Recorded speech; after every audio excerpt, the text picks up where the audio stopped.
All right, hey everyone. I wanted to document yet another facet of evil from the wicked doers who framed Schaeffer Cox back in the trial in 2012. Today is March the 26th, the year 2017. A lot of times when people say they want to dig deeper into the Schaeffer Cox case, I send them the two things. One of them is the 66-page timeline that was written by a guy who goes by the name of Mark. Did a very, very good job in writing this document. It's 66 pages. I have read the document. It took me an hour and 50 minutes.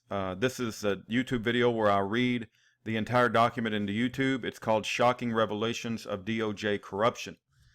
Okay, and then after I mailed it to Schaeffer Cox, the 66 pages, Schaeffer Cox had comments, and he had just minor corrections, but he overall thought it was a great write-up. So I want to go into one particular correction that Schaeffer Cox had for that, and it's really an important concept to understand because, you know, there's two FBI special agents that were handling at least two confidential human sources. Sandra Klein, who had a Cinderella love relationship with Bill Fulton. Sandra Klein was handling Bill Fulton, and it was their case. But Bill Fulton was such a bad government informant that even the prosecution didn't want him to testify at the trial. They wanted to try to keep his testimony out of the trial, and they didn't even allow Sandra Klein. I don't remember any testimony from her. Now, I could be mistaken, but I don't think she testified. Now, on the other hand, Gerald J.R. Olson, who's Hell's Angel wannabe, $300,000 whore, he got up and testified, and they used some of his testimony. But let's read what Schaeffer writes about the 66-page timeline, and then I want to share with you some very sneaky things that the prosecutors do. And one thing we have to keep in mind is that Judge Robert Bryan was hard of hearing. They brought him out of retirement, and many times throughout the course of the trial, he would say, "I can't hear you, speak up." And I think he had some little gadget in his ear. And the reason they bring these judges out of retirement is because there's no sitting federal judges that want to take the case because they know that it's a setup and they could be held accountable with impeachment. But because a retired judge is not exposed to being impeached because he's already retired anyway, he can just do what he wants to do and not be concerned in the least of being held accountable for any evilness or wickedness that he does during the course of the trial. So that's why they brought him out of retirement. But one of the side effects is he's hard of hearing. And so if we read what Schaeffer Cox wrote as far as his comments about that 66-page document, and I will be glad to send the 66-page document to anybody who wants to read it. I think it's absolutely a great document that tells you of the details, the tie-in with Bottini and the Senator Ted Stevens case, and how the Polar Pen team operated. But Schaeffer writes, docket 594, page 78 through 83, AUSA Miss Lamoureux claims all evidence relating to Fulton and Klein is irrelevant because the government no longer plans to call the witness. So I want you guys to imagine this. Bill Fulton's writing a book about how he took down Schaeffer Cox and the most dangerous militiaman in America, you know, and yet the prosecutor, Miss Lamoureux, doesn't even want to call him as a witness, or she doesn't even want to call his handler as a witness. They don't even want Bill Fulton in the courtroom because he's so bad, right? He's such a buffoon, and he would be bad for the prosecution. But Schaeffer goes on to write, docket 594, page 87, Lamoureux says the government wants the defense to give some sort of proffer because the defense was trying to get Fulton in the courtroom. You know you're a bad informant when the prosecution doesn't want you in the courtroom and the defense is trying to get you in the courtroom. So what Lamoureux is saying is some sort of proffer regarding these legitimate reasons to call Fulton as a witness before he can be called. They are just hiding their sins, is what Schaeffer Cox is saying. Also note that on page 88, the judge says regarding Fulton, I don't know who that is. So this is on April the 30th. It's pre-trial. It's before the trial begins. And you've got this argument going on about whether Fulton should be allowed in the courtroom. That's what's happening here. And you got this retired judge who they brought in specifically because he's immune to any sort of impeachment because he's retired anyway. He's hard of hearing. And the judge says, is he like, I don't care who it is he like within your custody and control, like within your custody and control, like a federal agent or a prisoner in a prison, or is he just some citizen? Then Lamoureux lies to the judge. Okay, Yvonne Lamoureux just outright lies. She starts to tell the truth. He was a confidential source for Agent Klein, but she didn't finish her sentence. Instead, she switches to the lie. And then Lamoureux just looks Judge Robert Bryan in the eye, speaks up real loud and clear. He is a private citizen. And then Schaeffer writes, this is not true. He was working this case under FBI direction and on the government's payroll.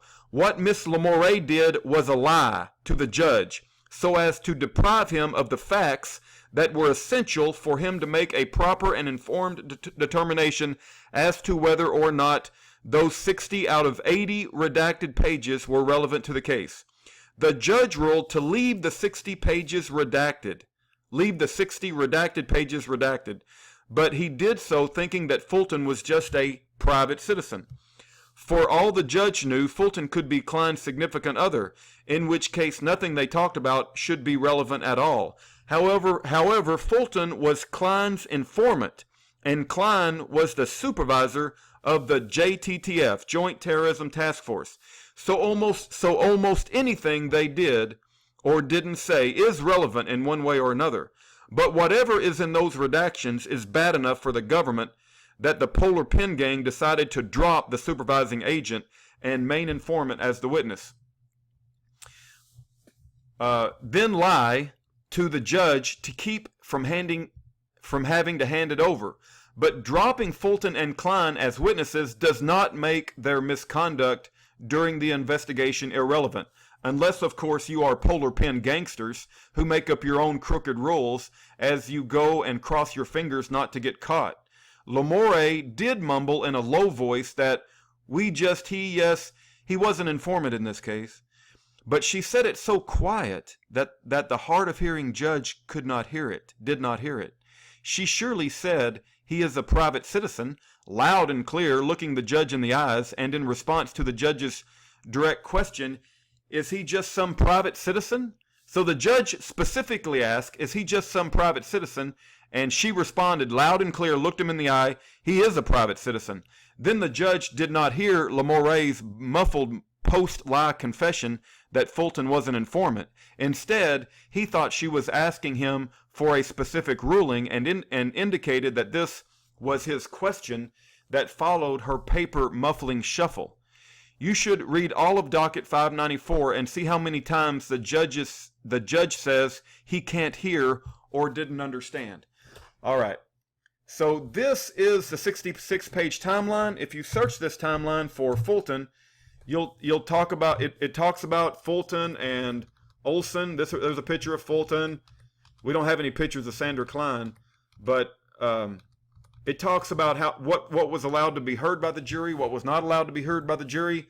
This is right here, what's called the docket report from Pacer. You'll see the 594. This transcript should be available. It's not sealed. Let me give an example of a sealed transcript. Remember, 594 is transcript. It does not say sealed transcript. If I come down here to 595, now that's a sealed transcript. Okay, so I don't think I have access to that. But if we go to this is actually, let me go to the top of the page so you know what you're looking at. This is actually the proceedings that I downloaded from Pacer for April the 30th, 2012. This is the final pretrial conference transcript of proceedings. Okay, and if you come down here, it says 594. You guys see that? Hopefully you guys can see. Yeah, a lot of times it's at the, well, you can see it. It says 594, but they've got it right over the ATT transcript. So maybe you can see it at the top, but, well, there it is. You guys see it, 594. All right, so if I search this document for private citizen, look at this. Look how blatantly Miss Lamoureux lies. She says, the court, this is the judge, he says, or is he just some citizen? Miss Lamoureux says, he is a private citizen. You see that? She just lied to the judge. Fulton is not a private citizen. And then she muffles in a low voice down here, He was an informant in this case. But he had already been told a lie when she spoke up loud and clear. And so what I'm going to do, see, I've already ordered all these transcripts. I've ordered them audio, right? This was my order form that I sent back to them back in January of, I'm sorry, I sent this back, I sent this back in September of 2016. That's when I ordered all the audios from the trial, and I did order the FPTC on April the 30th. Okay, I ordered that and paid for it. Now, I'm telling you, when they sent it to me, they did not send me the pretrial hearing, even though they said they did. Okay, and there's my receipt to prove it. So if you look at my folder of everything that I have, it's this one right here. Hopefully you guys can see that, but I've got April the 8th, I'm sorry, yeah, not April, May. 5 is May, right? I've got May the 8th, May the 9th, May the 10th, May the 14th, May the 15th. It goes all the way up to May the 29th. Notice I do not have 0430 of 2012. I should have an 0430 of 2012 if they sent it to me, but they never sent it to me. Now, what happens when you order audio, when you order the audio from the trial, you get this thing right here. It's called For the Record. And you have to use this software, which is at fortherecord.com, to play the audio that they send you from Alaska. And this is the software. Matter of fact, keep in mind that here, let me just play an example. All right. We will now commence with the opening statement with counsel. Okay, that's kind of the example that you get when they mail it to you. And notice all these channels. There's 4 channels. Because they have multiple microphones in the room, and they can isolate and play louder different voices. Do you know having multiple microphones in the room, you know what that allows them to do in this satanic court? Let's say for example that Miss Lamoureux whispers something that the judge can't hear, like, oh, he was a confidential human source, but yes, judge, he was a private citizen. Hold on, let's go back. Let's read it exactly as she said it. The judge asked specifically,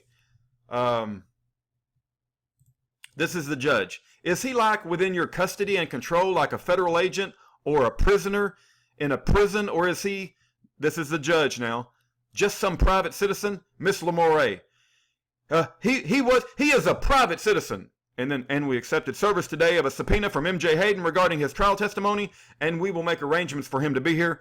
He was an informant for this case. I think I indicated, you see how the judge who's hard of hearing, it looks like she admitted her mistake, but she lowered her voice, and the judge probably never heard her say he was an informant. All he heard her say was he is a private citizen. He's old and retired anyway, and he can't hear, right? And then he allows the motion to stand that they're going to keep those pages redacted. And they have channels, they have multiple microphones in the courtroom, and so they can manipulate the volume of Miss Lamoureux or the judge, or they can manipulate the volume. You see the software? All of these bars over here are different microphones in the courtroom where they can manipulate the volume and isolate the volume of Lamoureux, Judge Robert Bryan, the defense counsel. So it's absolutely amazing how they can manipulate what's going on in reality by making the volume go up or down. But I'm telling you, I believe Schaeffer, and I believe Miss Lamoureux was caught in a blatant lie. And just think of the magnitude of the guy who's writing a book bragging about taking down a dangerous militiaman named Schaeffer Cox, and he's out, bragging about how good he is, that even the prosecution didn't want him to testify. Even the prosecution thought he was so buffoonish and so bad to their case, they wanted to keep him out of the courtroom. And they were like, it took the defense to try to get him into the courtroom. And even though they allowed him in the courtroom, they still redacted most of the correspondence between Agent Sandra Klein, who's the supervisor of Joint Terrorism Task Force, and Bill Fulton. That's horrific. Every single bit of any communications between Sandra Klein and Bill Fulton should have been allowed in that courtroom. And Judge Robert Bryan made a terrible decision. This is yet another example of exculpatory evidence being hidden, and Schaeffer keeps telling us over and over again, if somebody, the Alaska Attorney General, will force the prosecution to turn over all their files and not redact anything, the prosecution will just let Schaeffer go, because there's no way they're going to expose themselves. They already have a history of wickedness in the Senator Ted Stevens case, and there's no way they're going to expose themselves. So I want you guys, this is a deep and complicated case. I hope you guys followed me. The bottom line is Miss Lamoureux, Bill Fulton, Sandra Klein, Agent Rick Sutherland, Gerald J.R. Olson, Stephen Scrocky, Joseph Bottini, Judge Robert Bryan, all of you guys are wicked. We see what you did, and it's all coming out, and you haven't hid anything. And there's going to be a movie made about your wickedness, and you're going to get what's coming to you. There's no doubt about it. The Lord God Almighty sees every wicked thing that you did.